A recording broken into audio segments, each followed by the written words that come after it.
বন্ধু, অনেক তো অফার শুনেছেন, তবে আজকে একটা নতুন ভিডিও নিয়ে আপনাদের সামনে হাজির হয়েছে। আপনাদেরকে আজকে একটা গল্প শোনাবো। আমি একদিন অটোয় করে এক জায়গায় যাচ্ছিলাম, তো অটোর মধ্যে দুই বন্ধুর মধ্যে হালকা তর্কতর্কি শুরু হলো। তারা কোনো দোকান থেকে কোনো একটা জিনিস কিনেছে। তো জিনিস কেনার পরে দুই বন্ধুর মধ্যে দাম নিয়ে হালকা তর্কতর্কি হচ্ছে। সে বলছে বেশি হয়ে গিয়েছে, পাশের দোকানে গিয়ে দেখেছি ওর দাম অনেক কম ছিল।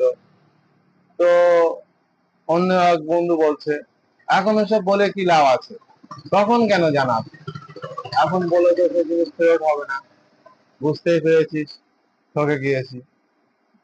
তো বলি বন্ধু, ঠকে কেন যাবেন? আপনি যদি এটা সাগর টেলিকম থেকে জিনিস কিনে থাকতেন তাহলে ঠকার কোনো চিন্তা থাকতো না। কারণ সাগর টেলিকম থেকে জিনিস কেনার 24 ঘন্টা পর্যন্ত সময় দেওয়া হয়ে থাকে। যে আপনার জিনিসটা কেনার পর মনে হয় অন্য দোকানের দাম কম আছে, তাহলে আপনি আপনার ওই কেনার জিনিসটা নিয়ে চলে আসুন, 24 ঘন্টার মধ্যে জিনিসটা ফেরত দিয়ে যান। ও আপনার টাকা সম্পূর্ণভাবে ফেরত দিয়ে দেওয়া হবে সাগর টেলিকম থেকে। তবে দেরি কেন, চলে আসুন সাগর টেলিকমে, কারণ দাম যাতে সুবিধা শুধুমাত্র সাগর টেলিকম দিয়ে থাকে। সাগর টেলিকম, যোগাযোগ খাজুরডাঙ্গা অর্জুন তলার মোড়। Phone number 7797770032 9।